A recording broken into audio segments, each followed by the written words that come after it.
और दोस्तों बहुत बहुत स्वागत है एक बार फिर से आप लोगों का YouTube channel pharma MCQ hub पे। दोस्तों UP triple S C allopath pharmacist vacancy update 200 post regarding बात करेंगे इस वीडियो में। जी हाँ, स्वास्थ्य विभाग में आरटीआई फाइल कर दिया गया है, जैसा कि मैंने आप लोगों को ग्रुप में भी इन्फॉर्म कर दिया था।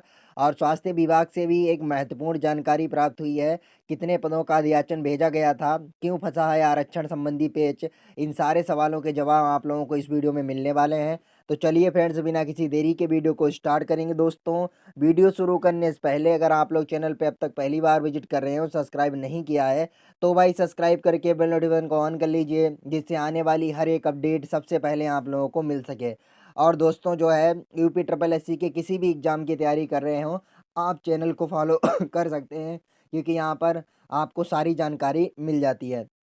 तो दोस्तों, जैसा कि आप लोगों को पता है कि यूपी ट्रिपल एससी से एलोपैथ फार्मासिस्ट के 564 पदों का एग्ज़ाम जो है 29 जून को कंडक्ट करा लिया गया है, और इसकी जो है यहाँ पर प्रोविजनल आंसर की भी जारी कर दी गई है, जैसा कि आप सभी लोग इस बारे में जानते हैं। 200 पोस्ट इंक्रीजमेंट को लेकर लगातार फार्मा एमसीक्यू हब प्रयास कर रहा है, और लगातार जो है पूरी कोशिश की जा रही है 200 पोस्ट इंक्रीजमेंट को लेकर।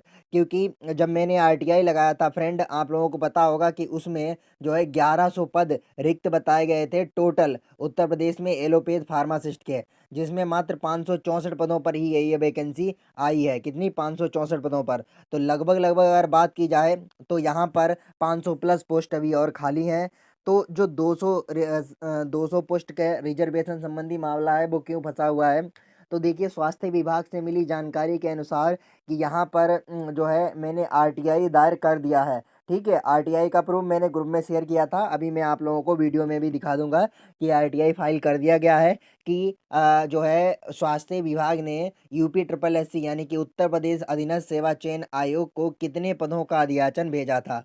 ठीक है, तो यहाँ पर जो है आरटीआई इस रिगार्डिंग लगा दिया गया है। जैसे ही रिप्लाई आता है, यहाँ पर हमारे पास ठोस सबूत हो जाएगा कि हाँ, इतने पदों का अधियाचन यहाँ पर भेजा गया है, जिससे हम कोई लीगल एक्शन ले सकेंगे और अपनी बात, चाहे आयोग हो, चाहे हमारे स्वास्थ्य मंत्री या उप मुख्यमंत्री जो है श्री ब्रजेश पाठक जी हों, उनके समक्ष जाके अपनी बात को रख पाएंगे। ठीक है, तो यहाँ पर आप लोग जो है थोड़ा सा वेट कीजिए, थोड़ा सा रिलैक्स रहिए, इंतजार कीजिए। फार्मा एमसीक्यू अब लगातार इस पर जो है काम कर रहा है, और इस पर जो है पूरी तरह से कोशिश कर रहा है कि अगर 200 पोस्ट इंक्रीज हो जाती हैं, तो यहाँ पर जो कटाव 70 या 75 जितनी भी बताई जा रही है, तो वो यहाँ पर 10 से 12 नंबर तक कम हो जाएगी। ये बात आप लोग बहुत अच्छे से समझ लीजिए। तो फार्मा एमसीक्यू अब लगातार इस पे प्रयासरत है और पूरी कोशिश भी कर रहा है। यहाँ पर बहुत सारे कैंडिडेट का ये सवाल है कि व्हाट्सएप ग्रुप को ओपन क्यों नहीं किया जाता।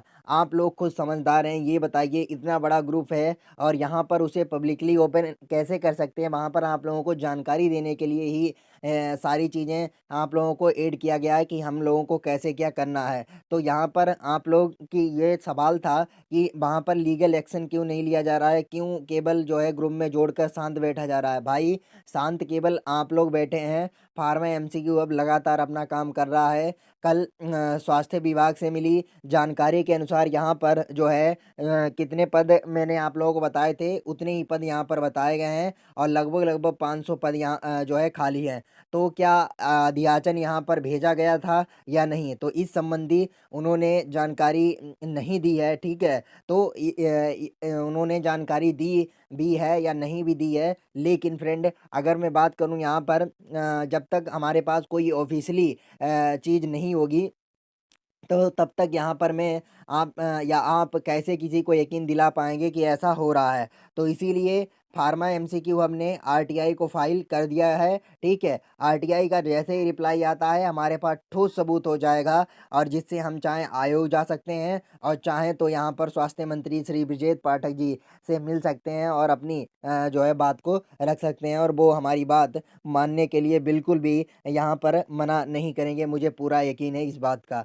तो अभी तो सिर्फ जो है इस पर काम किया जा रहा है, और लगातार इसके काम को लेकर यहाँ पर आप लोगों को, केवल आप लोग शांत बैठे हैं। मैंने आप लोगों को फिर बताया है, फार्मा एमसीक्यू अब लगातार अपना काम कर रहा है, क्योंकि सभी लोग आप भी जानते हैं, मैं भी जानता हूँ कि अगर ये 200 पोस्ट इंक्रीज हो जाएंगी, क्योंकि भाई अगर मैं बात करूँ यहाँ पर आयुर्वेद फार्मासिस्ट की तो 1002 पोस्ट पर वैकेंसी आई।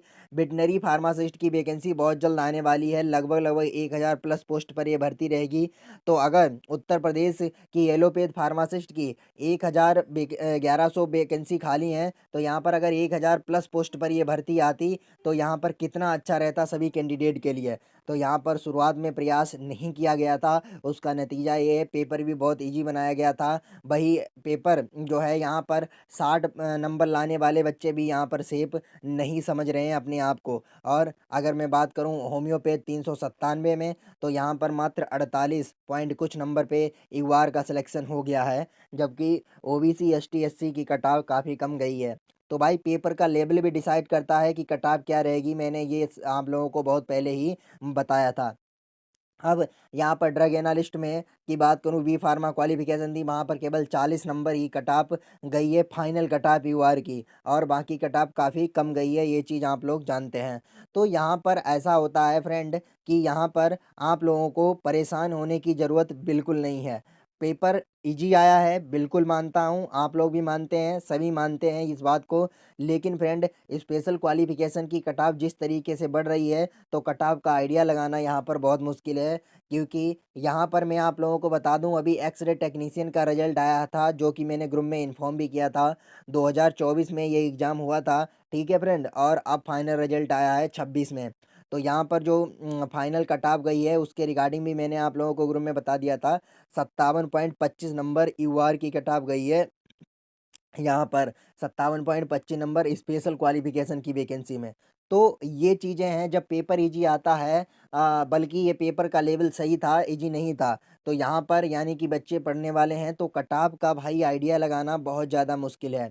कट ऑफ की चीज़ों पर ध्यान ना देकर अगर आप लोग पोस्ट इंक्रीजमेंट पर ध्यान देंगे, तो जो है बहुत अच्छा रहेगा सभी के लिए। कट ऑफ जो बढ़ती हुई जा रही है, और यहाँ पर लगभग लगभग बच्चे जो है छूट ही रहे हैं, तो वो सब उस रेंज में आ जाएँगे। तो इसीलिए फार्मा एमसीक्यू अब लगातार इस पे प्रयास कर रहा है। आप लोगों की लड़ाई किसी से नहीं है, सिर्फ़ अपने लिए है। आप लोग खुद अगर ऐसा कह सकते हैं, जो भी लखनऊ के आस-पास के हैं, ठीक है, वो स्वास्थ्य विभाग या यूपी ट्रिपल एससी ऑफ़िस जा सकते हैं, ठीक है। जब ऑफ़िशियली तौर पे बुलाया जाएगा तो ज़रूर जाइएगा, आइएगा। लेकिन अभी आप लोग जो लखनऊ या आस-पास के रेंज के हैं, तो वो 1-2 बार यहाँ पर स्वास्थ्य विभाग जाएँ, जानकारी कलेक्ट करें फ्रेंड। और यहाँ पर जैसा कि मुझे जानकारी मिली है या बताया गया है वैसा ही है, तो बहुत अच्छी बात है। और ऊपर से जब हमारे पास आरटीआई का रिप्लाई आ जाएगा, तो एक ऑथेंटिक सोर्स हो जाएगा, जिसको लेकर हम अपनी बात को कहीं भी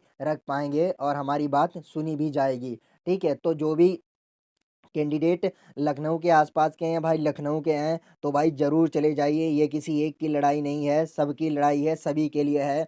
200 पोस्ट अगर इंक्रीज हो जाती हैं, तो यहाँ पर कट ऑफ बहुत ज़्यादा कम चली जाएगी। आप लोग इस चीज़ को बहुत अच्छे से जानते हैं। जहाँ 564 सिलेक्ट होने हैं, वहाँ पर 764 कैंडिडेट सिलेक्ट होंगे, जो कि स्पेशल क्वालिफ़िकेशन की बात करें, तो यहाँ पर अच्छी खासी संख्या एलोपैथ फार्मासिस्ट की रहने वाली है। सर नेक्स्ट वैकेंसी कब आएगी? तो नेक्स्ट वैकेंसी का तो अभी कुछ पता नहीं है, इसीलिए इस पर ही काम कर लो कि यहाँ पर थोड़ा बहुत अगर काम कर लोगे, तो फ्रेंड यहाँ पर सारी चीज़ें आप लोगों के लिए पॉजिटिव वे में हो जाएंगी। तो फ्रेंड आप लोग इस विषय पर क्या सोचते हैं, कमेंट सेक्शन में अपनी राय ज़रूर दीजिएगा। व्हाट्सएप ग्रुप ज्वाइन कर लीजिए, अगर ज्वाइन हो पा रहे हो। व्हाट्सएप ग्रुप फिल हो गया है यहाँ पर, उसमें टोटल मेंबर हो गए हैं 1025। तो जब यहाँ पर नई चीज़ शुरू की जाएगी, इसका सलूशन निकाला जाएगा, क्योंकि लगातार आप लोगों के कमेंट आ रहे हैं कि व्हाट्सएप ग्रुप ज्वाइन नहीं कर पा रहे हैं। तो उस पे जल्द यहाँ पर बताया जाएगा आप लोगों को कि कहाँ से आप लोगों को फार्मा एमसीक्यू हब से जुड़ना है। बाकी चैनल्स को ज़रूर सब्सक्राइब कर लीजिए, बेल नोटिफिकेशन को ऑन कर लीजिए, जिससे आने वाली कोई भी अपडेट मिस ना हो। तो आज की वीडियो हमारी यहीं तक रहेगी। उससे पहले दोस्तों मैं आप लोगों को आरटीआई दिखा देता हूँ, जिन भी कैंडिडेट ने आरटीआई नहीं देखा है। तो यहाँ पर आप लोग अपनी स्क्रीन पर देख पा रहे होंगे, ये आरटीआई मैंने फाइल कर दिया था 13 तारीख को ही। नाम आप देख पा रहे होंगे, डेट ऑफ फाइलिंग, यहाँ पर फीस भी यहाँ पर कट गई है, मेडिकल एंड हेल्थ डिपार्टमेंट, और ये सारी चीज़ें यहाँ पर name Lal Bahadur Yadav sector 5 section officer, यहाँ पर सारी चीज़ें आप लोग देख पा रहे होंगे। तो ये आरटीआई आप लोगों को पता चल गया होगा कि ऑफिशियल आरटीआई है जो कि फाइल किया गया है 13 जुलाई को। बहुत जल्द इसका रिप्लाई आ जाएगा फ्रेंड, जिससे हमारे पास ऑथेंटिक सोर्स हो जाएगा और हम अपनी बात को बहुत अच्छे तरीके से रख पाएंगे। तो दोस्तों आज की वीडियो हमारी यहीं तक रहेगी, मिलेंगे नेक्स्ट वीडियो में नई अपडेट के साथ। Thanks for watching pharma MCQ hub.